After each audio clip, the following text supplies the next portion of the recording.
السلام عليكم ورحمة الله وبركاته. الحمد لله رب العالمين. اللهم صل على محمد وعلى آل محمد كما صليت على إبراهيم وعلى آل إبراهيم إنك حميد مجيد. أما بعد فاتقوا الله عباد الله.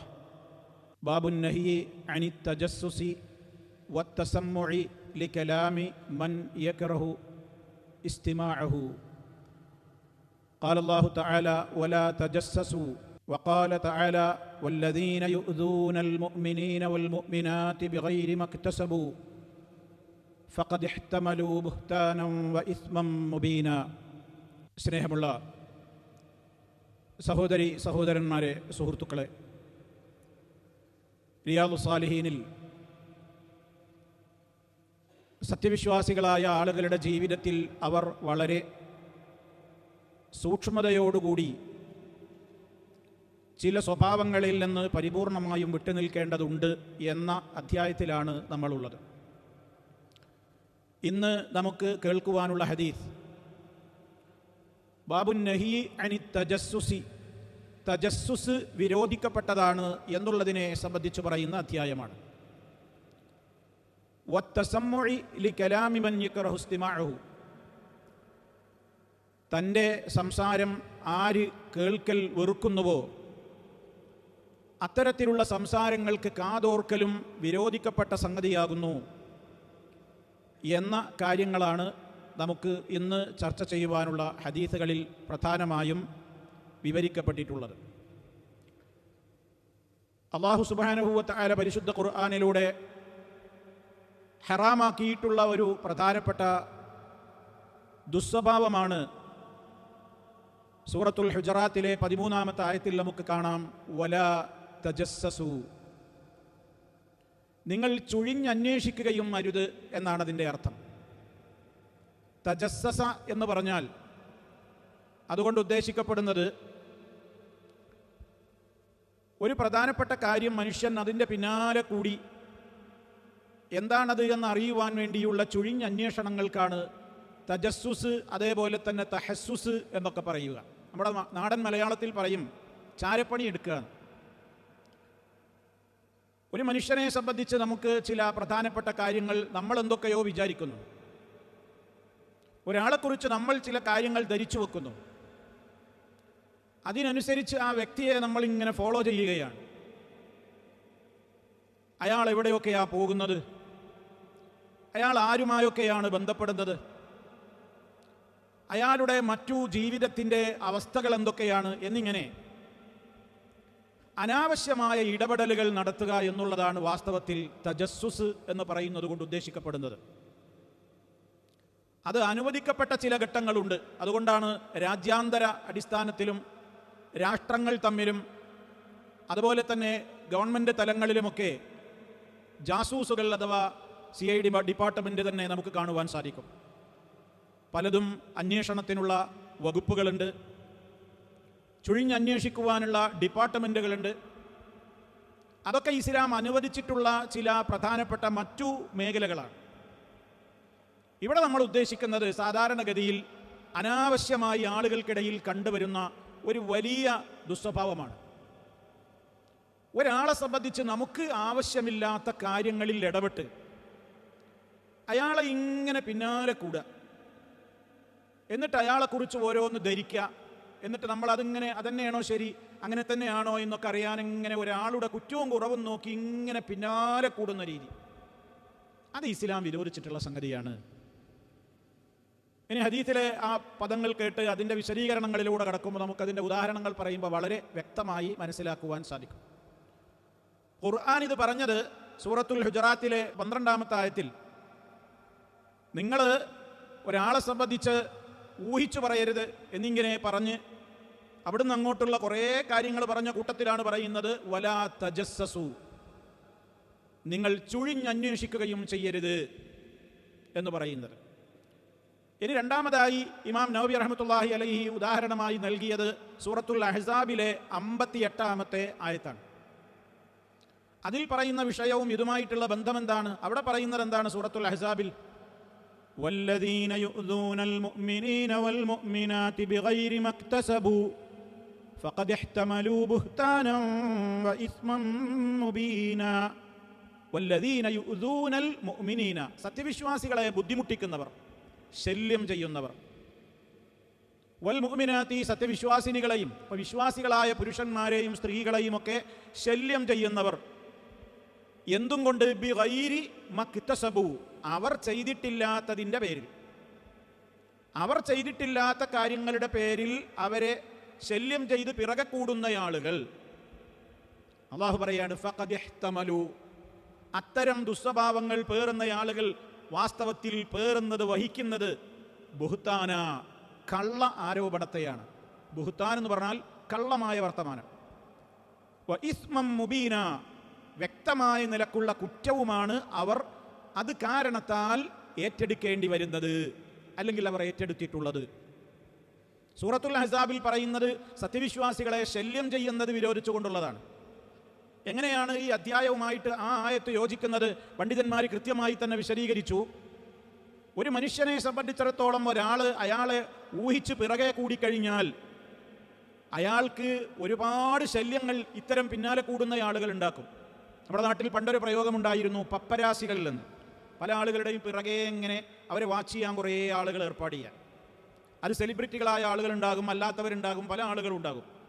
അങ്ങനെ അവരെ സംബന്ധിച്ച് ഇങ്ങനെ കുറേ ഗോസിപ്പുകൾ, കഥകൾ, മറ്റു കാര്യങ്ങളും ഒക്കെ ഇങ്ങനെ ചുഴിഞ്ഞന്വേഷിച്ച് കണ്ടുപിടിച്ച് അങ്ങനെ പുറത്തേക്ക് വിടുന്ന സമ്പ്രദായം. ഇതൊന്ന് സ്വകാര്യ തലത്തിൽ കുടുംബങ്ങളിലുണ്ട്, വ്യക്തികളിലുണ്ട്, പരസ്പരമുള്ള കൂട്ടുകാരിലുണ്ട്, ആളുകൾക്കിടയിലൊക്കെ അതിന്ന് നിലനിൽക്കുകയാണ്. അതുകൊണ്ട് തന്നെ അതൊരു ശല്യപ്പെടുത്തലാണ്, ഒരാൾക്കൊരു സ്വൈരം കൊടുക്കാതിരിക്കലാണ്. ഒന്ന് പുറത്തേക്ക് ഇറങ്ങാൻ വയ്യ, എടുക്കൽ യാത്ര ചെയ്തുകൂടാ, അങ്ങോട്ട് നോക്കിക്കൂടാ, ഇവിടെ പങ്കെടുത്തുകൂടാ, ഇങ്ങോട്ട് സഞ്ചരിച്ചുകൂടാ, ഒക്കെ പിന്നാലെ അങ്ങനെ ആളുകൾ. ഇതാണ് ചുഴിഞ്ഞന്വേഷണം എന്ന് പറയുന്ന തജസ്സുസ് എന്ന് പറയുന്നത്. അതാണ് വിശുദ്ധ ഖുർആനിന്റെ നിരോധം. വലാ തജസ്സസു, നിങ്ങൾ ആ പണി ചെയ്യരുത്. ചുഴിഞ്ഞന്വേഷിച്ച് പിന്നാലെ കൂടുന്ന പണി നിങ്ങൾ നടത്തരുത്. അത് ഇസ്ലാം ഗൗരവത്തോടുകൂടെ വിരോധിച്ചിരിക്കുകയാണ്. അത് സത്യവിശ്വാസികളായ ആളുകളെ ശല്യം ചെയ്യലാണ്. സത്യവിശ്വാസികളെ ശല്യം ചെയ്താലുള്ള ശിക്ഷ എന്താണ് എന്ന് പറയുന്ന ആയത്താണ് ഇവിടെ ഇമാം നവവി റഹ്മത്തുള്ളാഹി അലൈഹി ഈ അധ്യായത്തിൽ ഉപോത്ബലകമായി നൽകിയ രണ്ടാമത്തെ ആയത്ത്. സത്യവിശ്വാസികളെ ശല്യം ചെയ്ത് പിറകെ കൂടുന്നവർ, ആണാവട്ടെ പെണ്ണാവട്ടെ, അവർ വമ്പിച്ച കള്ളം ചുമന്നുകൊണ്ടാണ് നടക്കുന്നതെന്നും വലിയ പാപവും കുറ്റവുമാണ് അവർ അതിൻ്റെ പേരിൽ പേറേണ്ടി വരുന്നതെന്നും ഗൗരവത്തോടുകൂടി അള്ളാഹു ഓർമ്മപ്പെടുത്തിയത് ഈ ആയത്തുമായി, ഈ അധ്യായവുമായി ഇമാം നവവി റഹ്മത്തുള്ളാഹി അലൈഹി കണക്ട് ചെയ്തത് അതിൻ്റെ ഗൗരവം നമ്മെ പഠിപ്പിക്കുവാൻ വേണ്ടിയാണ്. ഇനി നമുക്ക് ഹദീസിലേക്ക് കടക്കാം. ഒന്നാമത്തെ ഹദീസ് ഉദ്ധരിക്കുന്നത് മഹാനായ അബൂ ഹുറൈറ റളിയല്ലാഹു തആല അൻഹുവാണ്. وعن أبي هريرة رضي الله عنه أن رسول الله صلى الله عليه وسلم قال إياكم والظن فإن الظن أكذب الحديث ولا تحسسوا ولا تجسسوا ولا تنافسوا ولا تحاسدوا ولا تباغضوا ولا تدابروا وكونوا عباد الله إخوانا كما أمركم. المسلم أخو المسلم لا يظلمه ولا يخذله ولا يحقره. التقوى ها هنا، التقوى ها هنا. ويشير إلى صدره بحسب امرئ من الشر أن يحقر أخاه المسلم. كل المسلم على المسلم حرام دمه وعرضه وماله. إن الله لا ينظر إلى أجسادكم ولا إلى صوركم ولكن ينظر إلى قلوبكم وأعمالكم. റവാഹു മുസ്ലിം റഹിമഹുല്ലാ. അല്പം സുദീർഘമായ ഒരു ഹദീസാണ്, കുറേ വിഷയങ്ങൾ ഇതിലടങ്ങിയിട്ടുണ്ട്. മഹാനായ അബൂ ഹുറൈറ റളിയല്ലാഹു തആല അൻഹു പറയാണ്, അല്ലാഹുവിൻ്റെ റസൂൽ സല്ലല്ലാഹു അലൈഹി വസല്ലം പറഞ്ഞിരിക്കുന്നു. എന്താണ് അവിടുന്ന് പറഞ്ഞത്? ഇയ്യാകും വല്ലന്ന, ഊഹത്തെ നിങ്ങൾ സൂക്ഷിക്കണേ. ഇയ്യാകും വല്ലന്ന, ഊഹത്തെ നിങ്ങൾ സൂക്ഷിക്കണം. എന്തേ കാരണം? ഫഇന്നല്ലന്ന, തീർച്ചയായും ഊഹം, അക്ദബുൽ ഹദീസ്, വർത്തമാനങ്ങളിൽ ഏറ്റവും കള്ളമായ കാര്യമാണ് ഊഹിക്കുക എന്നുള്ളത്. നമ്മൾ ധാരാളമായി കേട്ട് പരിചയമുള്ള ഒരു പ്രയോഗമാണ് ഒരാളെക്കുറിച്ച് ഊഹിക്കരുത് എന്നുള്ളത്. വിശുദ്ധ ഖുർആൻ തന്നെ പറഞ്ഞതാണ്, യാ അയ്യുഹല്ലദീന ആമനു ജുത്തനിബു കസീറൻ മിനൽ-ളന്നി ഇന്ന ബഅദ-ളന്നി ഇസ്മുൻ എന്ന് പറഞ്ഞിട്ടാണ് ഇവിടെ വലാ തജസ്സസു എന്ന് പറയുന്നത്. അപ്പോൾ ഒരാളെക്കുറിച്ച് ഊഹിക്കുക, ഇന്ന് സമൂഹത്തിൽ നമുക്ക് കാണാവുന്ന ഏറ്റവും വലിയ ഒരു ദുസ്വഭാവമാണത്. എല്ലാ ആളുകളിലും അതുണ്ടാവും. ഒരാളെക്കുറിച്ച് ഇങ്ങനെ ഊഹിക്കുക. എനിക്കെങ്ങനെയാണ് ഒരാളെക്കുറിച്ച് ഊഹിക്കാൻ കഴിയുന്നത്? ഊഹം എന്ന് പറയുന്നത് അധികവും നബി സല്ലല്ലാഹു അലൈഹി വസല്ലം പറഞ്ഞതെന്താണ്? ഇയ്യാക്കും വല്ലന്ന എന്നാണ്. ഇയ്യാക്കും എന്ന പ്രയോഗം തന്നെ എന്താ? അത് വളരെ ഗൗരവം സൂചിപ്പിക്കാനാണ്. നിങ്ങൾ സൂക്ഷിക്കണം എന്നാണ്. വല്ലന്ന, ലന്നിനെ നിങ്ങൾ സൂക്ഷിക്കണം, അത് വർജിക്കണം. കാരണം ഹദീസിലെ അഥവാ വർത്തമാനത്തിലെ ഏറ്റവും പെരും കള്ളമായിരിക്കും അത്തരം ഊഹങ്ങൾ. അതാരും നമുക്ക് വിശദീകരിച്ച് തരേണ്ടതില്ല. അത് നമ്മൾ മറ്റൊരാളെ കുറിച്ച് ഊഹിക്കുമ്പോൾ നമുക്കത് മനസ്സിലാവില്ല. നേരെ മറിച്ച് അതിൻ്റെ സീരിയസ് നമുക്ക് മനസ്സിലാവില്ല. എപ്പോഴാണെന്നറിയോ? നമ്മെക്കുറിച്ച് നമ്മൾ ചിന്തിച്ചിട്ട് പോലുമില്ലാത്ത കാര്യം മറ്റൊരാൾ ഊഹിച്ചിട്ട് അത് പറയുമ്പോഴാണ്. അപ്പോൾ നമുക്കതിൻ്റെ ഗൗരവം ശരിക്കും മനസ്സിലാവും. ഞാൻ അറിഞ്ഞിട്ടില്ല, ഞാൻ ചിന്തിച്ചിട്ട് പോലുമില്ല, ഞാൻ അങ്ങനെ ചെയ്തിട്ടില്ല, പറഞ്ഞിട്ടില്ല എന്നുള്ളത് പോകട്ടെ, ഞാൻ അങ്ങനെ ചിന്തിച്ചിട്ട് പോലുമില്ല. അങ്ങനത്തെ ഒരു കാര്യം എന്നെക്കുറിച്ച് ഒരാൾ പുറത്തിങ്ങനെ പറയുന്നുണ്ട്, പുറത്തിങ്ങനെ പ്രചരിപ്പിക്കുന്നുണ്ട്. അത് ഞാൻ അറിയുമ്പോൾ എൻ്റെ മനസ്സിലുണ്ടാകുന്ന വിഷമത്തിൻ്റെ കാഠിന്യം എത്രത്തോളം ഉണ്ടാകുമോ അത്രത്തോളം നമ്മൾ ഒരാളെക്കുറിച്ച് ഊഹിക്കുമ്പോൾ അയാൾക്കുണ്ടാവുമെന്ന് നമ്മളാണ് മനസ്സിലാക്കിയാൽ മതി. അപ്പോൾ നമുക്ക് മനസ്സിലാവും വാർത്തകളിൽ വെച്ച് ഏറ്റവും പെരുങ്കള്ളമാണ് ഈ ഊഹം എന്നുള്ളത്. അതുകൊണ്ട് തന്നെ ഇസ്ലാം വളരെ ഗൗരവത്തോടെ പറഞ്ഞു, നിങ്ങളിങ്ങനെ ഊഹിക്കരുത് ഒരാളെക്കുറിച്ച്, ഉറപ്പുവരുത്തണം. ഒരാൾ നമ്മളോടൊരു കാര്യം, നമ്മളോട് ഒരാൾ വന്നൊരു കാര്യം പറഞ്ഞാൽ പോലും ഇസ്ലാം പറഞ്ഞത് എന്താണ്? അത് തന്നെ ഫാസിഖ് പറഞ്ഞാൽ എന്നാണ്. കാരണം നല്ല ആൾക്കാർ മറ്റൊരാളെക്കുറിച്ച് നല്ലതേ പറയൂ. അതുകൊണ്ട് തന്നെ നല്ല ഒരാളല്ലാത്ത, ജീവിതത്തിൽ പലപ്പോഴും അങ്ങനെ അനുഭവമുള്ള ഇല്ലാത്തതാണ് പലപ്പോഴും ഊഹിച്ച് പറയുന്ന ഒരാളാണിത് തന്നോട് പറയുന്നതെങ്കിൽ വളരെ ഗൗരവമാണ്. മറ്റൊരാളെക്കുറിച്ച് റിപ്പോർട്ട് തന്നാൽ നിങ്ങൾ അതിൽ വീണ് പോകരുത്. വിശുദ്ധ ഖുർആൻ പറഞ്ഞല്ലോ, ഇൻജാഅകും ഫാസിഖും ബിനബഇൻ ഫതബയ്യനൂ. നിങ്ങൾ വളരെ ഉറപ്പുവരുത്തണം എന്നാണ്, അന്വേഷിച്ച് ഉറപ്പുവരുത്തണം. അതാണ് ഫതബയ്യനൂ.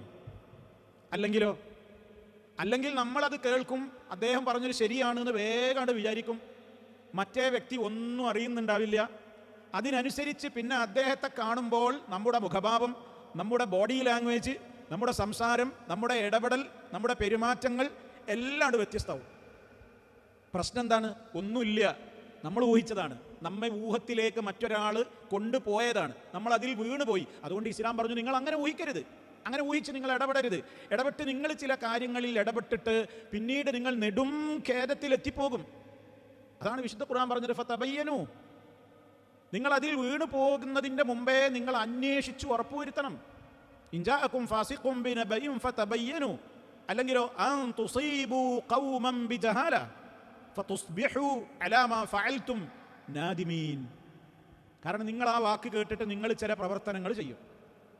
അയാളാണ് പൂർണ്ണമായി വിശ്വസിച്ചിട്ട്, ഈ വ്യക്തിയെക്കുറിച്ച് നിങ്ങൾ അതാണ്ട് പൂർണ്ണമായി വിശ്വസിച്ച് ഒന്നും നിങ്ങൾ അന്വേഷിച്ചില്ല. ഇയാൾ പറഞ്ഞാൽ പിന്നെ എനിക്കിനി വേറൊന്നും അന്വേഷിക്കാനൊന്നുമില്ല എന്ന മട്ടിൽ ഞാൻ ഈ രണ്ടാമത്തെ ബി പാർട്ടിയോട് ഇടപെട്ട് ഞാൻ അതിൻ്റെ അങ്ങേയറ്റത്തെത്തി. അത് ദോഷമായി ഒരുപാട് അയാളെ ഞാൻ ബുദ്ധിമുട്ടിച്ചു.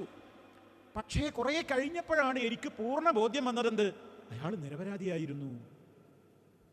പക്ഷേ അപ്പോഴേക്കും ഫതുസ്ബിഹു അലാ മാ ഫഅൽതും നാദിമീൻ. നിങ്ങൾ ആ ചെയ്തത് കാരണത്താൽ നിങ്ങൾ വല്ലാത്ത നെടും ഖേദത്തിൽ അകപ്പെട്ടു പോകും. ഒരു ഇസ്ലാമിക സൊസൈറ്റിയിൽ, ഇന്നത്തെ സൊസൈറ്റിയിൽ പ്രത്യേകിച്ചും ഈ സോഷ്യൽ മീഡിയയും മറ്റു കാര്യങ്ങളുമൊക്കെ ഏറെ പ്രചാരം നേടിയ ഒരു ലോകത്ത് ഏറ്റവും നമ്മൾ ഗൗരവത്തോടുകൂടെ ആലോചിക്കേണ്ട ഒരു സംഗതിയാണ് ഈ പറയുന്നത്. ഊഹങ്ങളുടെ പിന്നാലെ പോവുകയാണ് ആളുകൾ.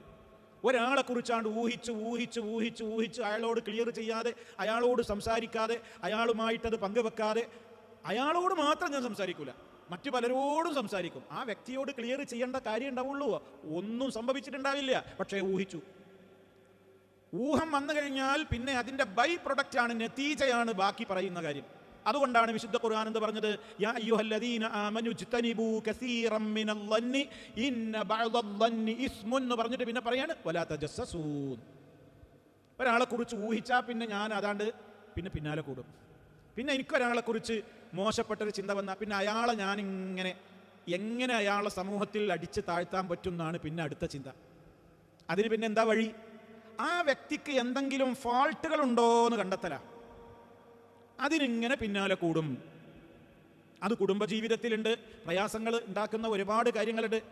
ഇതൊക്കെ വിശദീകരിക്കുന്നിടത്ത് പണ്ഡിതന്മാർ വളരെ കൃത്യമായി പറയുന്നുണ്ട്. ഇന്ന് സമൂഹത്തിൽ നടക്കുന്ന ഒരുപാട് ഉദാഹരണങ്ങൾ, കുടുംബജീവിതങ്ങളിൽ എത്രത്തോളം ഭാര്യാഭർത്താക്കൾ തമ്മിൽ ഇങ്ങനെ ഊഹത്തിൻ്റെ ഫലമായി ഉണ്ടായിത്തീരുന്ന ഒരുപാട് അപകടങ്ങൾ വരച്ച് കാണിക്കുന്നുണ്ട്. പലരും എന്തു ചെയ്യുന്നു, ഇന്ന് പല കുടുംബങ്ങളിലും പല വീടുകളിലും അവരിന്ന് പലപ്പോഴും ഒളി ക്യാമറകൾ വെക്കുന്നു. അതുപോലെ തന്നെ അറിയാതെ റെക്കോർഡ് ചെയ്യാനുള്ള സംവിധാനങ്ങൾ വെക്കുന്നു. അതുപോലെ ഫോൺ ചോർത്തുന്നു, മറ്റൊരാളുടെ സംസാരത്തിലേക്ക് കാതോർക്കുന്നു. വീട്ടിലുള്ള ആളുകളുടെയൊക്കെ പരസ്പരം ഭാര്യയ്ക്ക് ഭർത്താവിനെ കുറിച്ച് ഊഹം വന്ന് സംശയിച്ചു കഴിഞ്ഞാൽ തിരിച്ചിങ്ങോട്ടും ആ കുടുംബ ജീവിതം പിന്നെ അതുവരെ ഉണ്ടായിരുന്ന എല്ലാ സുഖങ്ങളും നഷ്ടപ്പെടും, യാതൊരു സംശയവുമില്ല. കാരണം സംശയ രോഗം വന്നു കഴിഞ്ഞാൽ പിന്നെ ഈ തജസ്സുസ് അവിടെ അതിൻ്റെ നതീജയാണ്. പിന്നെ അങ്ങനെ ചുഴിഞ്ഞന്വേഷിക്കലാവും. ഡൗട്ട് വന്നോ വരുവോളം പ്രശ്നം ഉണ്ടാവില്ല. ഡൗട്ടിന് എന്താ കാരണം? എന്തോ ഒരു ഊഹാണ്, ആരോ പറഞ്ഞതാണ്. നിങ്ങളെ ഭാര്യയുടെ പോക്കത്ര ശരിയല്ല കേട്ടോ, ആരോ ഒരാൾ ഇറ്റിച്ചാൽ മതി. അല്ലെങ്കിൽ നിങ്ങളുടെ ഭർത്താവുണ്ടല്ലോ, നിങ്ങൾ അങ്ങനെയാണ് വിചാരിക്കൊന്നും വേണ്ടിട്ട് വല്ലാതെ ഇപ്പോഴത്തെ കാലാണ്, ഒരൊറ്റ വാക്കേ ഇവൻ പറഞ്ഞിട്ടുണ്ടാവുള്ളൂ. ആ ഭാര്യാഭർത്താക്കളുടെ മനസ്സിൽ സംശയത്തിൻ്റെ നാമ്പുകൾ തുടങ്ങി. പിന്നെ പരിശോധനയാണ്, പറയണത് കാര്യം തന്നെയാണോ? പിന്നെ ഓരോരുത്തരും മറ്റൊരാളെ ഫോൺ നോക്കുകയാണ്, എവിടേക്കൊക്കെ കോളുകൾ പോണത്, ആരുമായൊക്കെയാണ് ചാറ്റിങ് നടക്കുന്നത്. അപ്പോഴേക്ക് എന്ത് ചെയ്തു? അപ്പോൾ ഫോൺ ലോക്ക് ചെയ്യൽ തുടങ്ങി. അപ്പോൾ ലോക്ക് ചെയ്യൽ തുടങ്ങുമ്പോൾ കൂടുതൽ സംശയമായി. ഇന്ന് വാസ്തവത്തിൽ നമ്മൾ പലപ്പോഴും ആളുകളുമായി പങ്കുവെക്കുന്ന ഒരു പ്രധാനപ്പെട്ട ഒരു കാര്യമാണ്, ഒരു കുടുംബത്തിലൊരു ബാപ്പാക്ക് മക്കൾക്ക് ബാപ്പയുടെ, ഭാര്യയ്ക്ക് ഭർത്താവിന് ഭാര്യയുടെ ഫോണ് തുറക്കാൻ, ഓപ്പൺ ആക്കുവാൻ ധൈര്യപൂർവം സ്വാതന്ത്ര്യമുള്ള ഒരു വീടുകൾ ഇന്ന് ഏതാണുള്ളത്? പ്രത്യേകിച്ച് ഭാര്യാഭർത്താക്കൾ തമ്മിലെങ്കിലും എൻ്റെ ഫോൺ എൻ്റെ ഭാര്യ, എൻ്റെ ഭാര്യയുടെ ഫോൺ ഞാനും, പരസ്പരം ആർക്കും എപ്പോഴും നോക്കാം. എനിക്ക് ഒരു ബേജാറുമില്ല എൻ്റെ ഫോൺ നോക്കണേന്, അവൾക്കൊരു ബേജാറുമില്ല അവളുടെ ഫോൺ ഞാൻ നോക്കുന്നത്. ഇങ്ങനത്തെ ഒരു അവസ്ഥയിൽ നിന്നാണ് മാറുകയാണ്. പിന്നെ സംശയം വന്നു കഴിഞ്ഞാൽ പിന്നെ ആ അവസ്ഥ മാറി. പിന്നെ അടക്കം പറച്ചിലാവും, പിന്നെ സംസാരം ശബ്ദം കുറക്കും, പിന്നെ ഓരോരുത്തർ ചെക്ക് ചെയ്യും. ഭാര്യ ഭർത്താവിനെ ഇങ്ങനെ വാച്ച് ചെയ്തുകൊണ്ടിരിക്കും, ഭർത്താവ് ഭാര്യ ഇങ്ങോട്ട് തിരിച്ച് രണ്ടാളും വാച്ച് ചെയ്യും. അതാണ് ഈ തജസ്സുസ്. അങ്ങനെ വാച്ച് ചെയ്ത് ആരോടാപ്പാ സംസാരിച്ചത് ഇന്നേരത്തെ ഏതാ ഒരു കോള് വന്നത്? മുമ്പ് അതൊന്നുമില്ല, മുമ്പ് അങ്ങനെ ഒരു സംശയമില്ല. പക്ഷെ സംശയം വന്നു കഴിഞ്ഞാൽ പിന്നെ ഒക്കെ സംശയമാണ്. ഈ കാലഘട്ടത്തിൽ ഒരുപടി കുടുംബങ്ങളെ ആ ഒരു അസുഖം ബാധിച്ചു. അങ്ങനെ പിന്നെ ചാറ്റ് ലിസ്റ്റ് നോക്കുകയാണ്, കോൾ ലിസ്റ്റ് പരിശോധിക്കുകയാണ്.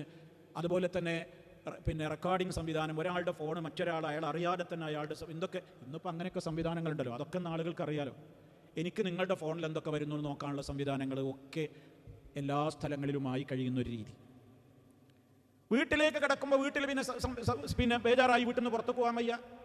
പിന്നെ വീട്ടിൽ നിന്ന് പുറത്തു വരുമ്പോൾ ഭാര്യയ്ക്ക് സംശയം, ഭർത്താവിന് സംശയം. ആ സംശയത്തിൻ്റെതായ സംശയങ്ങൾ അങ്ങനെ നീണ്ടു പോകും. അപ്പം അന്വേഷണം തുടങ്ങും. എവിടെയാണ് പോണത്, ആരോടൊക്കെമായി എവിടെയൊക്കെ തിരിച്ചു വരുന്നത്. മുമ്പ് എത്ര വൈകി വന്നാലും പ്രശ്നമല്ല, പക്ഷേ ഊഹം പിടികൂടി ഇതിൻ്റെ പിന്നാലെ നതീജയായിട്ട് പിന്നെ വന്നപ്പോൾ പിന്നെ സംശയമായപ്പോൾ അന്വേഷിക്കാൻ തുടങ്ങി. അന്വേഷിക്കുക. നമ്മളോടത് കൽപ്പിക്കപ്പെട്ടിട്ടില്ല. അത് നമ്മുടെ മക്കളുടെ കാര്യത്തിലാണെങ്കിലും ആരുടെ കാര്യത്തിലാണെങ്കിലും അങ്ങനെ എല്ലാ സമയവും നമ്മളിങ്ങനെ വാപ്പങ്ങോട്ട് വരിക, വൈകുന്നേരം എല്ലാവരോടും ഫോൺ കൊടുത്ത് നിൽക്കടാ, ഭാര്യ ഫോൺ കൊടുത്ത് നിൽക്ക്, ഭർത്താവ് ഭാര്യയുടെ ഫോൺ ചെക്ക് ചെയ്യുക, മക്കളുടെ ഫോൺ ഇങ്ങനെ ചെക്ക് ചെയ്യുക. ഇങ്ങനെ എല്ലാം ചെക്ക് ചെയ്യുന്ന രീതി വന്നു കഴിഞ്ഞാൽ ആ കുടുംബം താളം തെറ്റും. നേരെ മറിച്ച് ഇപ്പോൾ ഒരു ബാപ്പക്ക് തൻ്റെ മക്കളുടെ കാര്യത്തിൽ രക്ഷിതാക്കൾ വളരെ വിജിലൻ്റ് ആയിരിക്കണം, യാതൊരു സംശയവുമില്ല. വളരെ നിർബന്ധമായൊരു കാലം തന്നെയാണിത്. പക്ഷേ അതിനൊക്കെ ഒരു ഹിക്മത്തുണ്ട്. അവരെ വിശ്വാസത്തിൽ എടുത്തുകൊണ്ടായിരിക്കണം. അവരെ എനിക്ക് വിശ്വാസമില്ല എന്ന് തോന്നിപ്പിക്കുന്ന ഒരു ഘട്ടത്തിൽ പിന്നെ എന്ത് ലോക്കിട്ടിട്ടും എന്ത് ഫോൺ മേടിച്ചു വെച്ചിട്ടും ഏത് രൂപത്തിലുള്ള ശിക്ഷാമുറകളും അവിടെ വിജയിക്കൂല. തജസ്സുസ് കൊണ്ട് കാര്യമില്ല. നേരെ മറിച്ച് 100% ഇല്ലെങ്കിലും ഒരു 80% എനിക്ക് അത് ഊഹം എന്നതിന് പറയാൻ പറ്റൂല, കുറച്ച് കടുപ്പത്തിലേക്ക് പോയിട്ടുണ്ട്, ചില പ്രശ്നങ്ങളുണ്ട്. അപ്പം അങ്ങനെ വരുമ്പോൾ നമ്മൾ ചിലപ്പോൾ ചിലതിങ്ങനെ അന്വേഷിക്കേണ്ടി വരും. അതെന്തിനാണ്? ആ ആളെ അപമാനിക്കാനും അവഹേളിക്കാനോ ഒന്നുമല്ല. നമ്മുടെ മക്കളെ അല്ലെങ്കിൽ നമ്മുടെ ഭാര്യയെ, നമ്മുടെ ഭർത്താവിനെ അവഹേളിക്കാനോ അപമാനിക്കാനോ അല്ലല്ലോ നമ്മളത് ചെയ്യുന്നത്. അവിടെ നമുക്ക് സദുദ്ദേശമുണ്ട്. അവർ പഴക്കരുത്, അവർ നന്നാവണം, അവരതപ്പതിച്ചു പോകരുത്, അവരാകെ പ്രയാസങ്ങളിലേക്ക് നീങ്ങരുത് എന്ന് വരുമ്പോൾ ചിലപ്പോൾ ചില സംശയങ്ങളും അന്വേഷണങ്ങളും ഒക്കെ സ്വകാര്യമായിട്ട് നടത്തേണ്ടി വരും. അത് ഇസ്ലാം അനുവദിച്ചൊരു കാര്യമാണ്. അതേ അവസരത്തിൽ അത് അപരൻ്റെ കാര്യത്തിൽ അനുവദിക്കപ്പെട്ടിട്ടില്ല. ഇത് എനിക്ക് അധികാരമുള്ളയിടത്ത് മാത്രം എനിക്ക് കിട്ടിയ അനുവാദമാണ്. എൻ്റെ കുടുംബം, എൻ്റെ ഭാര്യ, കാരണം അവരുടെ ഉത്തരവാദിത്തമുള്ള റാഴിയാണ് ഞാൻ. കുല്ലുക്കും റാഴിൻ, നിങ്ങളെല്ലാവരും മേക്കുകാരാണ്. വകുല്ലുക്കും മസ്ഊലുൻ അൻ റഇയതിഹി, ഓരോരുത്തരും തൻ്റെ കീഴിലുള്ളവരെ കുറിച്ച് ചോദിക്കപ്പെടും. മറിച്ച് എനിക്ക് എൻ്റെ അയൽവാസിയുടെ കാര്യത്തിൽ അതിന് അനുവാദമല്ല.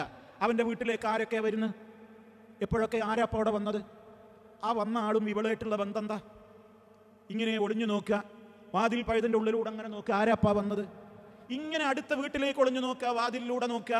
അതല്ലെങ്കിൽ നമ്മുടെ വീട്ടിൽ തന്നെയും നമ്മളിങ്ങനെ അനാവശ്യമായി ഇങ്ങനെ പേടിച്ച് വീട്ടിലുള്ള മെമ്പർമാരെ കുറിച്ചൊക്കെ ഈ തഹസ്സുസ്, ഈ ഹവാസുൽ ഹംസ് ഉപയോഗപ്പെടുത്തി 5 വിധേനയും ഈ ചുഴിഞ്ഞന്വേഷണം വരുന്നതാണ് പണ്ഡിതന്മാരിത് വിശദീകരിച്ചപ്പോൾ പറഞ്ഞത്.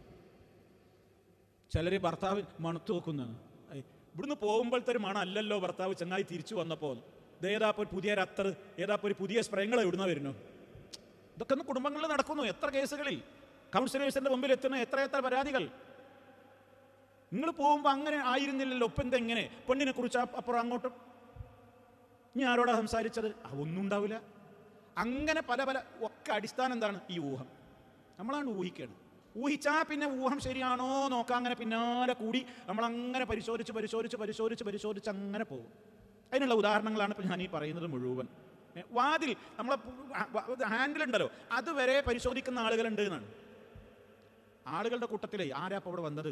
കാൽപെരുമാറ്റം, വീട്ടിലേക്കുള്ള ചവിട്ടടി, വീട്ടിലേക്ക് വല്ല കാൽപെരുമാറ്റം, തൻ്റേതല്ലാത്ത വല്ല കാലും ഇവിടെ പറഞ്ഞിട്ടുണ്ടോ മുറ്റത്ത്? ആരാപ്പം വന്നത്? ഡോറ് പിടിച്ച വിരലടയാളം, ആരാപ്പം ഇവിടെ വന്നു നോക്കിയത്? ഞാൻ പോയിൻ്റെ ശേഷം ആരൊക്കെ ഇവിടെ വരുന്നത്? ഒളി ക്യാമറ വെച്ചു. ഭർത്താവിന് പിന്നെ ടെൻഷൻ തീരുന്നില്ല, ആരൊക്കെയോ വീട്ടിൽ വന്നു പോകുന്നുണ്ട്. ഇങ്ങനെയൊക്കെ ഇതിലേക്കൊന്നും കാതു കൊടുക്കാൻ ഇസ്ലാം പറഞ്ഞിട്ടില്ല. നിങ്ങൾക്ക് കൃത്യമായ തെളിവുകൾ കിട്ടിയാൽ അതിന് തന്നെ ഇസ്ലാമികമായ ചില മര്യാദകളുണ്ട്.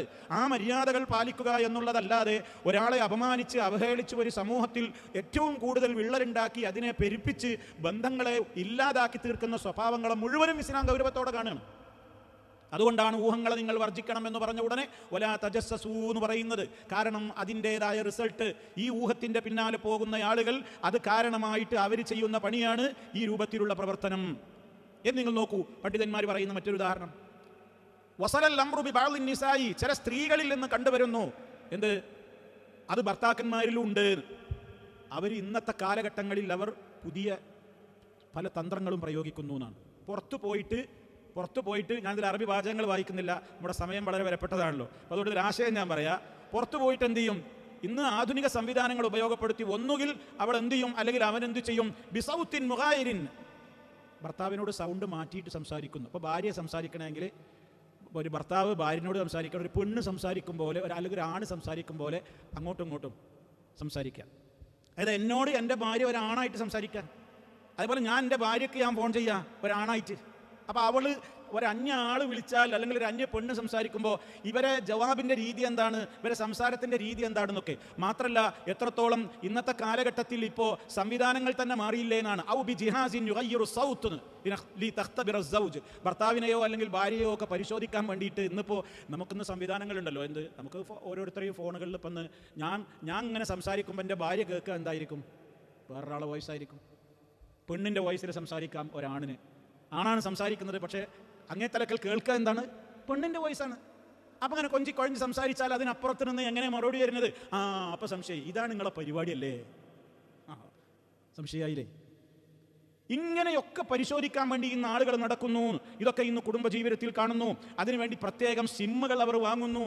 എന്നിട്ട് അതുകൊണ്ട് അവർ തജസ്സുസും തഹസ്സുസും ആരംഭിക്കുന്നു. ആവശ്യമില്ലാതെ കുട്ടികളുടെ റൂമുകളിൽ കയറി അവരുടെ റൂമുകളിൽ സെർച്ച് ചെയ്യുന്നു.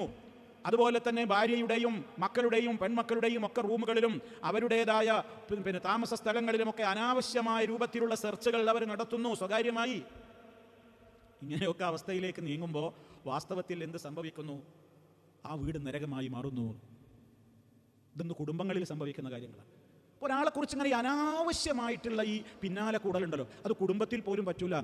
എൻ്റെ കുടുംബത്തിൽ പോലും അത് പറ്റൂല, വലിയ വിള്ളലുണ്ടാക്കും.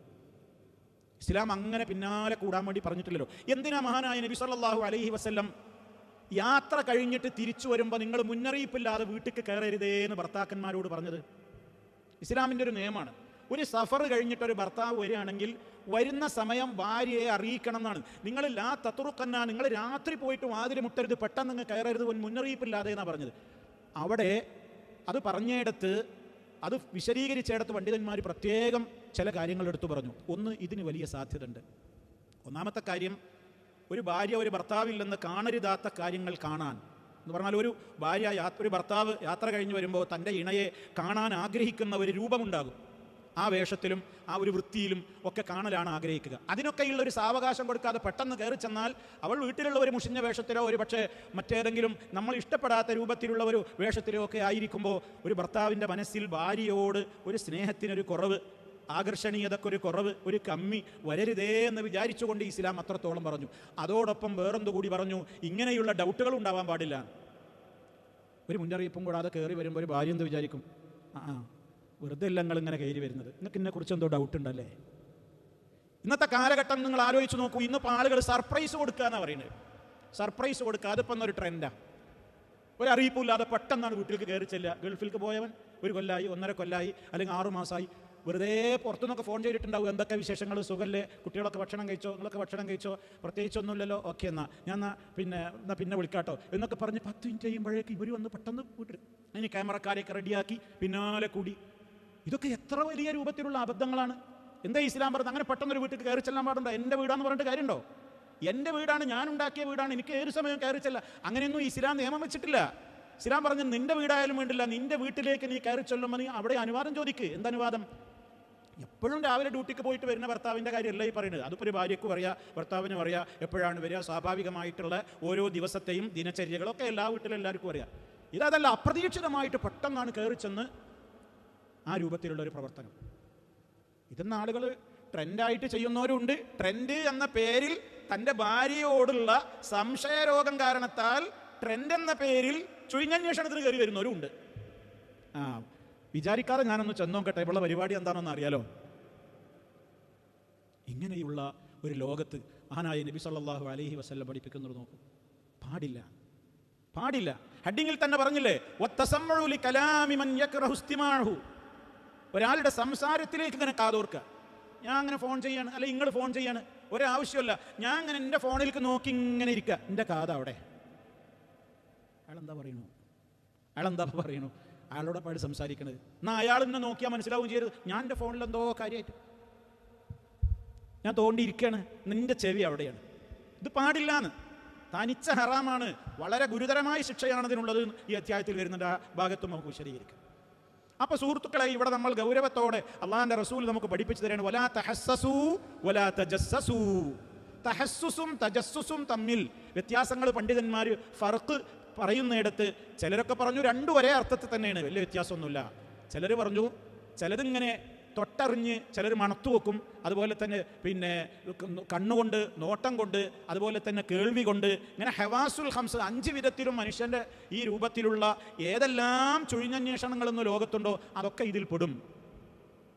എന്തായിരുന്നാലും നമുക്കൊന്നും ആരും ഇത് കൂടുതൽ വിശദീകരിച്ച് തരേണ്ട കാര്യമില്ല.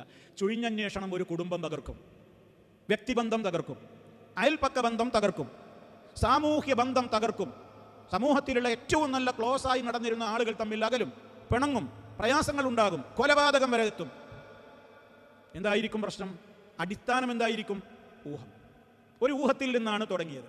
ആ ഊഹം അങ്ങനെ വലുതായപ്പോൾ എനിക്ക് സമാധാനമില്ലാതാവുമ്പോൾ ഞാൻ തന്നെയും ജാസൂസാവുക, ചുഴിഞ്ഞന്വേഷണക്കാരനാവുക. എന്നെക്കൊണ്ട് പറ്റില്ലേ? യന്ത്രങ്ങളെ ഏൽപ്പിക്കുക, ക്യാമറ, മൊബൈൽ സംവിധാനം, റെക്കോർഡിംഗ് സംവിധാനം, ആളുകളെ ഏൽപ്പിക്കുക, അവരെ ഏൽപ്പിക്കുക. ഞാനില്ലട്ടോ, ഇഞ്ഞൊന്ന് നോക്കണേ, അവിടെ ആരൊക്കെ വരുന്നു, എങ്ങോട്ടൊക്കെ പോകുന്നു, എന്താ പ്രശ്നങ്ങൾ എന്നൊക്കെ. ഈ വിധത്തിൽ ഇങ്ങനെയുള്ളത് ഇസ്ലാം വിരോധിച്ചിരിക്കുന്നു. എന്നാൽ ഇസ്ലാം അടിസ്ഥാനപരമായി ഞാൻ നേരത്തെ പറഞ്ഞില്ലേ, അത്തജസ്സുസുൽ മശ്റൂഉ വൽ മംനൂഉ, രണ്ടും രണ്ടായി പണ്ഡിതന്മാർ പറഞ്ഞു. തജസ്സുസ് മശ്റൂഅ ആയതുണ്ട്, അനുവദിക്കപ്പെട്ട തജസ്സുസ് ഉണ്ട്. അത് ഞാൻ നേരത്തെ പറഞ്ഞതാണ്.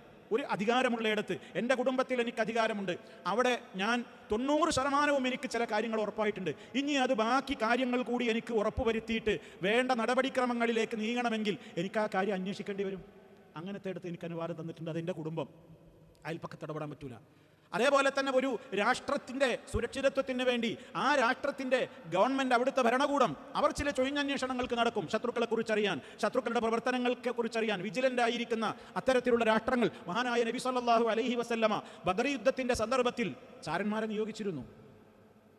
അത് വാസ്തവത്തിൽ തജസ്സുസ് അല്ലേ? ആണ്.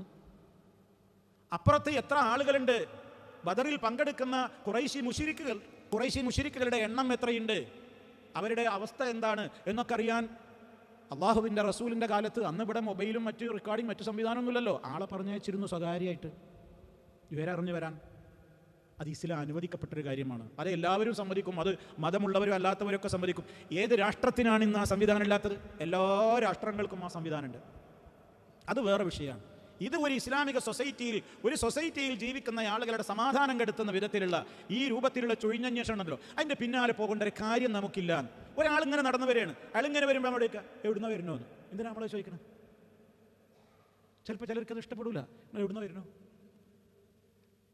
അയാൾക്ക് ചിലപ്പോൾ അയാൾക്കത് മറുപടി പറയാൻ വിഷമമുണ്ടാവും. ഇപ്പം നമ്മൾ അനാവശ്യമായ ചോദ്യം എവിടുന്ന വരുന്നു, അപ്പോൾ അയാളെപ്പോൾ ഒരു മറുപടി പറഞ്ഞു. അല്ല, എന്നാലും എന്തിനാ രണ്ടാമത്തെ ചോദ്യം? നിങ്ങളോട് അയാൾക്കത് പറയാൻ താല്പര്യം ഉണ്ടാവില്ല. അപ്പോൾ അയാൾ വല്ല നുണയും പറയും. അയാൾ നുണ പറയാൻ ഞങ്ങൾ പ്രേരിപ്പിക്കും. എന്തിനാണ് ആ ചോദ്യം? അങ്ങനെ കുറേ ഉദാഹരണങ്ങൾ ഇവിടെ പണ്ഡിതന്മാർ ഈ വിഷയത്തിൽ നിരത്തി വെക്കുന്നുണ്ട്. ഈ വിധത്തിലുള്ള ചൊഴിഞ്ഞന്വേഷണങ്ങൾ ആവശ്യമില്ലാത്തതിൽ നമ്മൾ ഇടപെടണ്ട. നമ്മൾ ആവശ്യമില്ലാത്തത് ഇങ്ങനെ ചോദിക്കണ്ട. ഒരാളെക്കുറിച്ച് അയാളെക്കുറിച്ച് നമുക്ക് ചോദിക്കാവുന്ന കുറച്ച് കാര്യങ്ങളുണ്ട്, അത് ചോദിച്ചാൽ മതി. അതിലപ്പുറം ചോദിക്കണ്ടാന്ന്. അതിലപ്പുറം ചോദിക്കണ്ട. ചില ആളുകൾ ഇപ്പോൾ എത്ര ആൾക്കാരുണ്ടാവും ഇപ്പോൾ കല്യാണമൊക്കെ കഴിഞ്ഞിട്ട് കുട്ടികളൊന്നും ആവാതെ നടക്കുന്നുണ്ടാവും. ചില ദമ്പതികൾ കുട്ടികളൊന്നും ആയിട്ടുണ്ടാവില്ല. അവരാണെങ്കിൽ ഇതിങ്ങനെ മറക്കാൻ വേണ്ടി ഒരുപാട് ചികിത്സയും കുറേ കാര്യമൊക്കെ ചെയ്യുന്നുണ്ടാവും. അപ്പം എന്നിട്ട് ഇങ്ങനെ കല്യാണം കഴിഞ്ഞിട്ടില്ലേ? എവിടെ കല്യാണം? ഞാൻ കല്യാണമൊക്കെ കഴിഞ്ഞു, സുഖമല്ലേ? സുഖമാണ്. മക്കളൊക്കെ ഇങ്ങനെ ഇല്ല, മക്കളായിട്ടില്ല. ആ വിവരം കിട്ടിയ ഉടൻ പിന്നെ നമ്മൾ സൈലൻ്റ് ആവണം. ആ വിവരം അറിഞ്ഞാൽ പിന്നെ മിണ്ടരുത്. പിന്നെ നമ്മളിങ്ങനെ ചോദിക്കാൻ, അല്ല ചികിത്സ ഒന്നും ചെയ്തില്ലേ? ആർക്കപ്പോൾ കുഴപ്പം? ഓൾക്കാണോ അതോ ഓനാണോ? നിങ്ങൾ ഏത് ഡോക്ടറെ കാണുന്നത്? എന്താണ് അയാൾ പറയണത്? നിങ്ങൾ ഇഞ്ചക്ഷൻ ചെയ്തിക്കണോ? മറ്റേ നിങ്ങൾ ആയുർവേദത്തിലൊന്ന് പോയി നോക്കിന്ന്, അപ്പുറത്ത് മറ്റ് വേറൊരു ഡോക്ടർ ഉണ്ടെങ്കിൽ അവിടെ ഒന്നും പോയില്ലേ? എന്തെങ്കിലും ഇങ്ങനെ നടക്കണത്? ഇങ്ങനെ കുറേ അനാവശ്യമായി ചുഴിഞ്ഞ് ഇങ്ങനെ ചോദിക്കണം. എന്തിനാ? അയാൾക്ക് പറയാനുള്ള മറുപടി ഒറ്റവാക്കിൽ അയാൾ പറഞ്ഞില്ലേ, അവിടെ നിർത്തിക്കൊള്ളണം. പിന്നെ ആവശ്യമില്ലാതെ ചുഴിഞ്ഞ് ചോദിക്കുക. ബോഡി ലാംഗ്വേജ് ചെയ്യും ചില ആളുകളൊക്കെ ചോദിക്കും, അല്ല എന്താ അപ്പം അങ്ങനെ തടിച്ച് ചേർത്തുക്കണം? വേറെ ചിലരെ കണ്ട, എന്താ പൻ്റെ ഒരു കോലം? പെൻസിൽ മാർക്ക് അയക്കണല്ലോ, വലിയപ്പ അയക്കണല്ലോ, എത്താ പൻ്റെ ഒരു കോലം? ഇവനെ എണ്ണ ഇറ്റിച്ച് ഇവൻ വിഷം ഇറ്റിച്ച് ഓൻ പോയി. ഇത് കേട്ട സാധുവിൻ്റെ മനസ്സിൽ നിന്ന് അത് ഓൻ അന്ന് രാത്രി ഉറക്കം വരില്ല. ഓൻ കണ്ണാടിയിലൊക്കെ പോയിട്ട് ഇങ്ങനെ നോക്കും, ഞാൻ അത്രയും ക്ഷീണിച്ചണം. ഓൻ്റെ സുഖം പോയി, മറ്റോ സുഖമായിട്ട് കിടന്നുറങ്ങിയാവും പറഞ്ഞിട്ട്. ഇയാൾ എന്തിനാണ് ഈ ചൊഴിഞ്ഞന്വേഷിക്കാൻ പോണത്? ഒരാൾക്ക് എന്തിനാണിത് ഇങ്ങനെ കേൾക്കാൻ താല്പര്യമില്ലാത്ത കാര്യങ്ങളെക്കുറിച്ച് ഇങ്ങനെ അന്വേഷിക്കണം? എന്തിനാ? വലാ തജസ്സസു വലാ തഹസ്സസു. അത് വേണ്ടാന്ന്. ആവശ്യമുള്ളത് ചോദിച്ചാൽ മതി. ആവശ്യമില്ലാത്തത് എന്തിനാണ് ഇടപെടുന്നത്? ചോദിച്ചാൽ തന്നെ ചോദിക്കുക, പിന്നെയും ചോദിക്കുക. അല്ല എന്നാലും എന്തിനായിട്ട് പറ്റി? എന്താ ഷുഗർ ഉണ്ടോ? കൊളസ്ട്രോൾ ഉണ്ടോ? ഏത് മരുന്നാ കഴിക്കണേ? അയാൾ കുടുങ്ങി. പിന്നെ ഈ മനുഷ്യനെ കണ്ട അയാൾ മാറിപ്പോ. ഇതെന്ന് ആണും പെണ്ണൊക്കെ അനുഭവിക്കുകയാണ്. ഇത് ആളുകൾക്കിടയിൽ വലിയൊരു ചർച്ചയാണിത്. ബോഡി ഷെയ്മിങ് എന്ന് അതിന് പറയുന്നത്. ബോഡി ഷെയ്മിങ് നിങ്ങൾ പിന്നെ ഗൂഗിളിലൊക്കെ നടിച്ചു നോക്കി, വലിയ വിഷയമാണിത്. വലിയ സെലിബ്രിറ്റികൾ മുതൽ താഴേക്കിടയിലുള്ള സാധാരണ മനുഷ്യന്മാരെ അനുഭവിക്കുന്ന ഒരു വല്ലാത്തൊരു വർഷമാണ് ഇപ്പോൾ ഇതെന്ത് സെലിബ്രിറ്റി.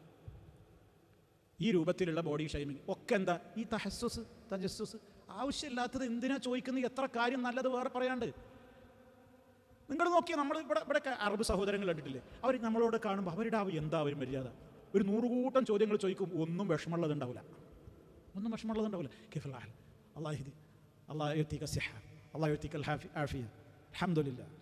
100 എണ്ണം അതിൻ്റെ ഇടയിൽ ദുആയിരിക്കും. നമ്മൾ ഓരോന്നും ഓരോ കുത്തായിരിക്കും. ഓരോ വിശേഷം ചോദിക്കലും ഓരോ കുത്ത. എന്തിനത് ചോദിക്കുന്നതെന്ന് പറയണേ? വലാ തഹസ്സസു വലാ തജസ്സസു. അത് വേണ്ട, നിർത്തിക്കൊള്ളണം. ഒരുപാട് ചികിത്സ ചെയ്തിട്ട് തടി കുറയാത്ത മനുഷ്യന്മാരുണ്ട്. ഒരുപാട് മരുന്നും കുടിച്ച് ഭക്ഷണം ഒക്കെ ചെയ്ത് നോക്കിയിട്ടും തടി ഉണ്ടാവാത്ത ആൾക്കാരുണ്ട്. ഓനെ പിന്നാലെ നടന്നിട്ട് തന്നെ ചോദിക്കുക. ഒരുപാട് ചികിത്സ ചെയ്തിട്ട് കുട്ടികൾ ഉണ്ടാവാത്ത ദമ്പതികളുണ്ട്. അവരെ പിന്നാലെ നടന്നിട്ട് തന്നെ ചോദിക്കുക. ഇങ്ങനെ എന്തിനാണിത് നടക്കുന്നത്? സൊസൈറ്റിയിൽ വലിയ അകൽച്ച ഉണ്ടാക്കും. ആളുകൾ വെറുക്കും. ഒരാളെ കാണുന്നത് ഇഷ്ടമല്ലാതാവും, വഴിമാറിപ്പോവും. പിന്നെ ഞാൻ പുറത്തേക്ക് പോകണില്ല. ചില കുട്ടികൾ ഞാൻ പോകുന്നില്ല, പുറത്തിറങ്ങില്ല. അറിയാം എന്താ ഇതെന്നെ ചോദിക്കുകയാണ്. ഒരു കല്യാണത്തിന് പങ്കെടുക്കാൻ വയ്യ, ഒരു സ്ഥലത്തേക്ക് പിന്നെ ഗെറ്റ് ടുഗദറുകൾക്ക് പോകാൻ വയ്യ. അപ്പോഴൊക്കെ കുട്ടികളില്ലാത്ത ദമ്പതികൾ അപ്പോഴേക്ക് ഒന്നും ആയില്ലല്ലേ, എന്താ ഇപ്പം ചെയ്യല്ലേ? അങ്ങനെയാണ് പറയുന്നത്. ഭർത്താവ് മരിച്ച വിധവകളുണ്ടാവും, നേരത്തെ മരിച്ചിട്ടുണ്ടാവും. ആ പെൺകുട്ടി അതിൻ്റെ ദുഃഖവും സങ്കടവുമായിട്ട് നടക്കും. അത് മറക്കാൻ ശ്രമിക്കുന്നു. ഒരാളെ കൂട്ടത്തിലേക്ക് പോകില്ല. അത്തരം ഘട്ടങ്ങളിൽ നിന്ന് വിട്ടു നിൽക്കും. എന്നിട്ട് കുറേ കാലം, 1 കൊല്ലോ 2 കൊല്ലോ ഒക്കെ കഴിഞ്ഞിട്ടാവും ചിലപ്പോൾ ഈ ഒരു പെൺകുട്ടി ആൾക്കൂട്ടത്തിൽ ഇറങ്ങണത്. ആദ്യം തന്നെ കിട്ടുന്ന ചോദ്യം എന്തായിരിക്കും? എന്തപ്പോൾ ചെയ്യല്ലേ? വീതിയായിരിക്കും പടച്ചോൻ്റെ.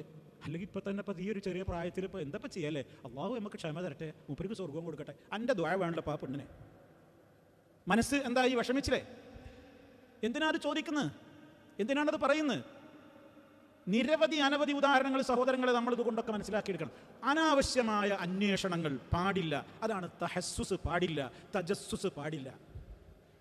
ഒരാൾ നമ്മൾ അറിയേണ്ട കാര്യം അയാൾ നമ്മളോട് പറഞ്ഞിട്ടുണ്ടാവും, അത് ഫസ്റ്റ് ചോദ്യത്തിൽ പറഞ്ഞിട്ടുണ്ടാവും. അതിൻ്റെ അപ്പുറം പിന്നെ അറിയാത്തത് ഇങ്ങനെ. അതുകൊണ്ടാണ് കഴിഞ്ഞ ഒരു ഹദീസിൽ നമ്മൾ വിശദീകരിച്ചെടുത്ത് പറഞ്ഞു, ഏറ്റവും നീ യഥാർത്ഥത്തിൽ അള്ളാഹുവിനെ കണ്ടുമുട്ടണമെങ്കിൽ, പരലോകം ആഗ്രഹിക്കുന്നുവെങ്കിൽ ഒരാൾക്ക് മറ്റൊരാളോടുള്ള ഇടപെടൽ എങ്ങനെയായിരിക്കണം എന്നാണ് പറഞ്ഞത്. നിന്നോട് മറ്റുള്ളവർ എപ്രകാരം ഇടപെടുന്നതാണോ നീ ഇഷ്ടപ്പെടുന്നത്, അതേപോലെ ആയിരിക്കണം മറ്റുള്ളവരോട് നിന്റെ ഇടപഴക്കം. എന്നോട് ചില കാര്യങ്ങൾ ആളുകൾ ചോദിക്കുന്നത് എനിക്കിഷ്ടമല്ലെങ്കിൽ അത് മറ്റുള്ളവർക്കും ഇഷ്ടമുണ്ടാവില്ല എന്ന് ഞാൻ മനസ്സിലാക്കണം. എന്നോട് ചോദിക്കുമ്പോൾ എനിക്ക് ഭയങ്കര വിഷമം, അങ്ങനെ എന്താ ചോദിക്കാം, അങ്ങനെ ചോദിക്കാൻ പാടുണ്ടോ? എനിക്കെല്ലാവരോടും എന്തും ചോദിക്കാം, അങ്ങനെ പറ്റൂല, അങ്ങനെ പാടില്ല. അപ്പം അതുകൊണ്ട് ആവശ്യമുള്ളത് പറഞ്ഞാൽ മതി. വലാ തഹസ്സസു വലാ തജസ്സസു. ഇങ്ങനെ ചുഴിഞ്ഞിങ്ങനെ അന്വേഷിച്ച് പിന്നെ ഓരോരുത്തരുടെ കുറ്റങ്ങൾ കുറവുകൾ കണ്ടത്. അവനോടൊക്കെ പോണ്, അവൻ ആരോടൊക്കെ സംസാരിക്കുന്നത്, അവൻ്റെ കാറിൽ ഏതാപ്പാ പെണ്ണ്, അവൻ്റെ പിന്നെ മെഹറമന്നെയാണോ ബന്ധത്തിൽപ്പെട്ട, അതോ വേറെ ഏതോ അന്യപെണ്ണാണോ, ആരേട്ട പോനാൻ നിന്ന് സംസാരിച്ചത്. അങ്ങനെ അന്വേഷിക്കാൻ നമ്മൾ ഏർപ്പാട് ചെയ്തിട്ടില്ല, അത് അനുവദിച്ചിട്ടില്ല. അതേ അവസരത്തിൽ ഇസ്ലാമിന്റെ മറുവശവും പറഞ്ഞു, എന്ത്, ഒരു സംശയം ഒരാൾക്ക് തോന്നുന്ന ഒരു പ്രവൃത്തി നമ്മുടെ ഭാഗത്ത് നിന്ന് ഉണ്ടാവാതിരിക്കാനും നമ്മൾ നോക്കണം. അത് മഹാനായ മുഹമ്മദ് മുസ്തഫ സല്ലല്ലാഹു അലൈഹി വസല്ലം എഴുത്തിക്കാഫിലിരിക്കുന്ന വേളയിൽ അവിടുത്തെ പ്രിയപ്പെട്ട ഭാര്യ നമ്മുടെ ഉമ്മ സിയാറത്ത് കാണാൻ വേണ്ടി വന്നു. അള്ളാഹിൻ്റെ റസൂൽ എഴുത്തിക്കാഫിലിരിക്കുകയാണ്. സംസാരിച്ചിരുന്ന് നേരം കുറച്ച് ഇരുട്ടി, മഗ്രിബ് കഴിഞ്ഞു, പള്ളിയിൽ നിന്ന് ബീവി പുറത്തേക്ക് പോവുകയാണ്. നമ്മുടെ ഉമ്മ, അള്ളാഹിൻ്റെ റസൂല് പിറകിലുണ്ട്. ഒരു സഹാബി ഇത് കാണുകയാണ്. അപ്പം നബി സല്ലല്ലാഹു അലൈഹി വസല്ലമിനെയും ഈ ഉമ്മനെയും കണ്ടപ്പോൾ വ്യക്തമല്ല ആളാരാണ്, വ്യക്താവില്ലല്ലോ. അപ്പോൾ ഇപ്പുറത്ത് നിന്ന് ഈ ആൾ പെട്ടെന്നാണ് പോയി. അള്ളാഹിൻ്റെ റസൂൽ അയാളെ വിളിച്ചിട്ട് പറഞ്ഞു, ഇതെൻ്റെ ഭാര്യ കേട്ടോ. എന്തിനാ അത് പറയേണ്ട കാര്യം, ഇതെൻ്റെ ഭാര്യയാണ്. അതെന്തിനാ? അപ്പോൾ ആ സഹാബി പറഞ്ഞു, എന്താ നബി, യാ റസൂൽ അല്ലാ, അള്ളാഹുവിൻ്റെ റസൂലെ, എന്തിനാ അങ്ങനെയൊക്കെ ഞങ്ങളോട് പറയുന്നത്, ഞങ്ങൾക്ക് നിങ്ങളെക്കുറിച്ച് അങ്ങനെ ഡൗട്ടുണ്ടോ? അതൊക്കെ സംഗതിയൊക്കെ ശരി തന്നെയാണ്, പക്ഷേ ഇന്ന ശൈത്താന യജ്രി ഫിൽ ഇൻസാനി മജ്റദ്ദം. ശൈത്താൻ എല്ലാവരുടെ കൂടെയുണ്ട്. അത് രക്തം സഞ്ചരിക്കുന്ന ഇടങ്ങളിലൂടെയൊക്കെ അവൻ്റെ സഞ്ചാരമുണ്ട്. അപ്പം അതുകൊണ്ട് അനാവശ്യമായി എന്തെങ്കിലും ഒന്ന് ശൈത്താങ്ങളെ മനസ്സിൽ തോന്നിപ്പിച്ചാൽ എനിക്ക് പ്രശ്നമൊന്നും വരാല്ല, പക്ഷെ അത് നിങ്ങളുടെ ഈമാനിന് തകരാറായി പോകും, അള്ളാഹിൻ്റെ റസൂലിനെ കുറിച്ച് കൂടി പ്രത്യേകിച്ച്. അപ്പം അതിന് നമ്മൾ മനസ്സിലാക്കേണ്ടത് എന്താ, വാസ്തവത്തിൽ ഇപ്പോൾ ഇവിടെ അള്ളാഹിൻ്റെ റസൂലിന് അങ്ങനെ പറഞ്ഞു കൊടുക്കേണ്ട ആവശ്യമൊന്നുമില്ല. നമ്മളാണെങ്കിൽ എന്താ പറയുക, പോയി പണിയാക്കട്ടെ, എൻ്റെ ഭാര്യനായിട്ട് ഞാൻ പോകണമെങ്കിൽ പോകുന്നതിനെ കുറിച്ച് എന്ത് വിചാരിച്ചാൽ എനിക്കെന്താ, നമ്മൾ വേഗം അങ്ങോട്ടാ ചിന്തിക്കുക. അതൊരു ഉദാഹരണം പറഞ്ഞതാണ്. അപ്പോൾ നമുക്ക് നമ്മളെക്കുറിച്ച് ഒരു ഡൗട്ട് തോന്നുന്നൊരു പ്രവർത്തനം നമ്മുടെ ഭാഗത്ത് നിന്ന് ഉണ്ടാവാതെ മാക്സിമം നമ്മൾ ശ്രമിക്കണം. അതതിൻ്റെ വേറൊരു വശമാണ്. അതേ അവസരത്തിൽ വേറൊരാൾ നമ്മളൊരാളെ കുറിച്ച് ആളങ്ങനെ കാണുമ്പോൾ, ഓ അപ്പോൾ അവളോട് ഇങ്ങനെ സംസാരിക്കണ്ടല്ലോ, എന്താ അപ്പോൾ ആരാപ്പത്, ആ പിന്നാലെ അങ്ങനെ കൂടി അങ്ങനെ നോക്കി ആളൊന്നും ഇങ്ങനെ ഉണ്ട്, വെറുതെ ഒന്നാണ് പോവുക, തിരിച്ചിങ്ങനെ വരിക, പെണ്ണിൻ്റെ മുഖം കണ്ടത് ആരാണോ ഒക്കെ തിരിയാൻ, അവരെ പെങ്ങളാണോ, ആരാ, എന്തിനാ നമ്മളെ ഏൽപ്പിച്ചത്. വലാ തഹസ്സസു വലാ തജസ്സസു. ഇങ്ങനെ ജീവിതത്തിൽ ഏതെല്ലാം എന്നേക്കാൾ കൂടുതൽ ഒരുപാട് നിങ്ങൾക്കത് വിശദീകരിക്കാൻ കഴിയും. ഈ ലോകം അങ്ങനെയല്ലേ, നമ്മളൊക്കെ ഈ ലോകത്ത് ജീവിക്കുന്നവരല്ലേ. അതുകൊണ്ട് തന്നെ എന്താണ് ഈ ചുഴിഞ്ഞന്വേഷണം എന്നിപ്പോൾ നമുക്ക് മനസ്സിലായി, അത് പാടില്ല. അത് മക്കളുടെ കാര്യത്തിലാണെങ്കിലും ഭാര്യയുടെ കാര്യത്തിലാണെങ്കിലും ഭർത്താവിൻ്റെ കാര്യത്തിലാണെങ്കിലും ബാപ്പൻ്റെ കാര്യത്തിലാണെങ്കിലും ഉമ്മൻ്റെ കാര്യത്തിലാണെങ്കിലും നമ്മളോട് ഏൽപ്പിച്ചിട്ടില്ല. ഏൽപ്പിക്കപ്പെട്ടതിൻ്റെ മാക്സിമം ഞാൻ നേരത്തെ വിശദീകരിച്ചു കഴിഞ്ഞു. മറ്റതൊക്കെ മംനുവാണ്, മറ്റതൊക്കെ വിരോധിക്കപ്പെട്ടതാണ്. അപ്പം അതുകൊണ്ടാണ് ഇവിടെ നബി സല്ലല്ലാഹു അലൈഹി വസല്ലം എന്ന് പറയുന്നത് വലാ തഹസ്സസു വലാ തജസ്സസു. അടുത്ത പദം എന്താണ്? വലാ തനാഫസു. വലാ തനാഫസു. എന്താണ് തനാഫസ് എന്ന് പറഞ്ഞാൽ? പരസ്പരമുള്ള കിടമത്സരമാണ്. വലാ തനാഫസു.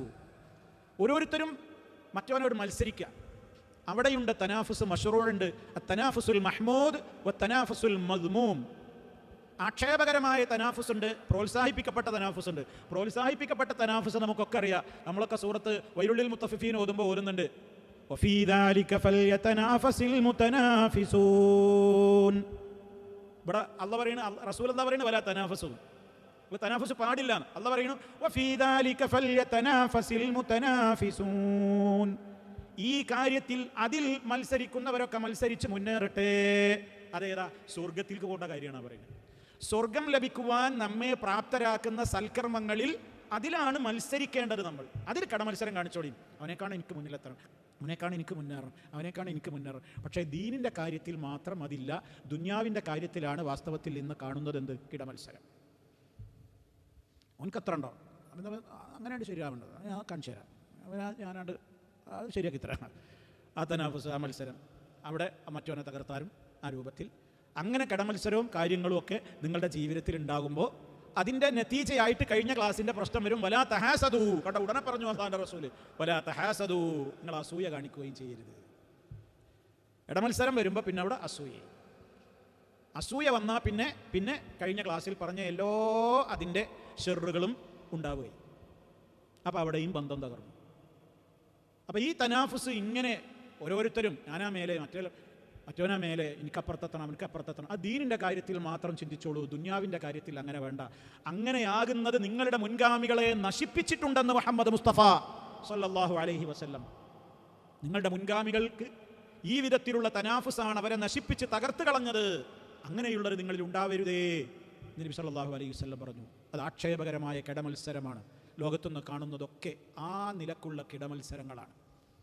പണത്തിൻ്റെ പേരിൽ, സന്താനങ്ങളുടെ പേരിൽ, സ്ഥാനമാനങ്ങളുടെ പേരിൽ, മറ്റുള്ള പല ഭൗതികമായ നേട്ടങ്ങളുടെയും പേരിലുള്ള കിടമത്സരങ്ങൾ മനുഷ്യർക്കിടയിലുള്ള ബന്ധങ്ങളെ തകർത്ത് അസൂയയുള്ളവരാക്കി പരസ്പരം പോരടിച്ച് എല്ലാ വിധത്തിലുള്ള അകൽച്ചകൾക്കും അത് കാരണമായി മാറുന്നു. അതുകൊണ്ടത് നിയന്ത്രിക്കാൻ പറഞ്ഞു. ഉടനെ പറഞ്ഞു വലാ തബാഗളൂ, നിങ്ങൾ പരസ്പരം കോപിക്കുകയും ചെയ്യരുത്. കേട്ടോ, നമ്മൾ കഴിഞ്ഞ ക്ലാസ്സിൽ പറഞ്ഞതാണ് തബാഗളു, പരസ്പരം വിദ്വേഷം വെച്ച് പുലർത്തരുത്. നമ്മൾ വിശദീകരിച്ചതുകൊണ്ട് ഞാനിനി ആവർത്തിക്കുന്നില്ല. അതുകൊണ്ടാവും മനുഷ്യർക്കിടയിൽ ആ ബുഗ്ള്. അപ്പോൾ അതുകൊണ്ട് വലാ തബാഗളൂ, അങ്ങനെ ബുഗ്ള് ഉണ്ടായിക്കഴിഞ്ഞാൽ അമലുകൾ വരെ സ്വീകരിക്കാതാവും, പരസ്പരം വിദ്വേഷത്തിലും പകയിലുമൊക്കെ ആയാൽ എന്ന് നമ്മൾ വിശദീകരിച്ച് മനസ്സിലാക്കി കഴിഞ്ഞതാണ്. ഉടനെ തന്നെ അള്ളാഹുവിൻ്റെ റസൂൽ തുടർന്നുകൊണ്ട് പറയുകയാണ് വലാ തദാബറൂ, അത് നമ്മൾ വിശദീകരിച്ചതാണ്. വലാ തദാബറൂ, മുഖം തിരിക്കുക, അങ്ങോട്ടും ഇങ്ങോട്ടും മുഖം തിരിക്കുക. ഞാൻ നിങ്ങളെ കാണുന്നു, നിങ്ങൾ എന്നെ കാണുന്നു, പക്ഷേ മുഖം തരാൻ തയ്യാറില്ല. നിങ്ങളെ കാണാത്ത പോലെ ഞാൻ മുഖം തിരിച്ചു പോകുക, നിങ്ങൾ എന്നെ കാണാത്ത പോലെ മുഖം തിരിച്ചു പോകുക. കാരണം ഒന്ന് മുഖത്തേക്ക് നോക്കി, കണ്ണിൽ നോക്കി ഒന്ന് സംസാരിക്കാൻ പോലും കഴിയാത്തത്ര അകന്നിരിക്കുന്നു മനസ്സുകൾ. അപ്പോൾ നമുക്കൊരാളെ മുഖത്തൊക്കെ സംസാരിക്കാൻ കഴിയില്ല, അകന്നിരിക്കുന്നു മനസ്സുകൾ. വലാ തദാബറൂ, നിങ്ങൾ അങ്ങനെ പിന്തിരിഞ്ഞു കളയരുത്, മുഖം തിരിച്ചു പോകരുത്. വലാ തദാബറൂ വകൂനൂ ഇബാദല്ലാഹ്, അള്ളാഹുവിൻ്റെ റസൂൽ പറയാണ് വകൂനൂ ഇബാദല്ലാഹ്, അള്ളാഹുവിൻ്റെ ദാസന്മാരെ, അടിമകളെ, നിങ്ങളായിത്തീരുവീൻ ഇഖ്വാനാ, നിങ്ങളൊക്കെ ഒരു ഉമ്മ പറ്റ മക്കളെ പോലെ, സഹോദരങ്ങളെ പോലെ കഴിയണം. നല്ല ഇഖ്വാന്, നിങ്ങളെ കൂടപ്പറപ്പുകളെ പോലെ, നിങ്ങൾ സഹോദരങ്ങളെ പോലെ, നിങ്ങൾ ഇഖ്വാനായിട്ട് നിൽക്കും, നിങ്ങൾ സഹോദരങ്ങളായി ജീവിക്കുവീൻ. കമാ മറക്കും, നിങ്ങളോട് കൽപ്പിച്ചതുപോലെ. വിശുദ്ധ ഖുർആൻ പറഞ്ഞല്ലോ ഇന്നമൽ മുഅ്മിനൂന ഇഖ്വ, സത്യവിശ്വാസികളൊക്കെ സഹോദരങ്ങൾ മാത്രമാണ്, സഹോദരങ്ങളാണ്. എന്തെങ്കിലും പ്രശ്നം ഉണ്ടെങ്കിൽ അത് വേഗം സോൾവ് ചെയ്തോളണം. പ്രശ്നം ഉണ്ടായിക്കഴിഞ്ഞാൽ ഫാസ്ലിഹു ബൈന അഖവൈക്കും, നിങ്ങളത് കത്തിക്കാനല്ല നോക്കേണ്ടത്. നിങ്ങളുടെ സഹോദരങ്ങൾക്കിടയിൽ അകൽച്ച കാണുന്നുവെങ്കിൽ വേഗം അത് ആ മുറിവ് ഉണക്കുവാൻ വേണ്ടത് നിങ്ങൾ ചെയ്യണം. അതല്ലേ സുൽഹ്, അത് നിങ്ങൾ ചെയ്യണം. കമാ അമറക്കും, നിങ്ങളോട് കൽപ്പിച്ചതുപോലെ. വീണ്ടും പറയും അൽ മുസ്ലിമു അഖുൽ മുസ്ലിം, അൽ മുസ്ലിമു അഖുൽ മുസ്ലിം, ഒരു മുസ്ലിം തൻ്റെ സഹോദരൻ്റെ മറ്റൊരു മുസ്ലിമിൻ്റെ സഹോദരനാണ്. ആ ഓർമ്മ വേണം. അതായത് ലാ യളിമുഹു, അവനെ ആക്രമിക്കരുത്, തൻ്റെ സഹോദരനെ ആക്രമിക്കരുത്. ളുൽമ് എന്ന് പറയുന്നത് വാക്കുകൊണ്ട് ആക്രമിക്കാം, കൈകൊണ്ട് ആക്രമിക്കാം, മറ്റു പല വിധേനയും ആക്രമിക്കാം. ഒരു നിലക്കും ളുൽമ് ചെയ്യരുത്, അക്രമം കാണിക്കരുത്. വലാ യഖ്ദുലുഹു, അവനെ കൈവടിയരുത്, ശത്രുവിന് വിട്ടുകൊടുക്കുക. ഖദല എന്ന് പറഞ്ഞാൽ എന്താ? കൈവെടിഞ്ഞു. എൻ്റെ സഹായം ആവശ്യമുള്ളിടത്ത് ഞാൻ സഹായിക്കാതെ ഞാൻ എന്ത് ചെയ്യാണ്? ഞാൻ അവിടുന്ന് രക്ഷപ്പെടുകയാണ്. അവനെ കൈവടിയുക, കൈയൊഴിയുക. നമ്മൾ കൈയൊഴിയരുത്. നമ്മളെ കൊണ്ട് എന്ത് ഹെൽപ്പാണോ, നമ്മളുടെ ഒരു ഹെൽപ്പ് പ്രതീക്ഷിച്ച ഒരാൾ വരുമ്പോൾ നമ്മൾ അയാളെ കൈവടിയുക. നമുക്ക് ചെയ്യാൻ പറ്റാത്തത് കൊണ്ടാണെങ്കിൽ ആ മനുഷ്യനോട് നല്ല വാക്ക് പറയണം, എനിക്ക് പറ്റായിട്ടാട്ടോ, എന്നെക്കൊണ്ട് കഴിയില്ല എന്ന് പറഞ്ഞ് നമ്മൾ അയാളെ എന്ത് ചെയ്യണം? അയാളുടെ മനസ്സിനെ തണുപ്പിക്കണം.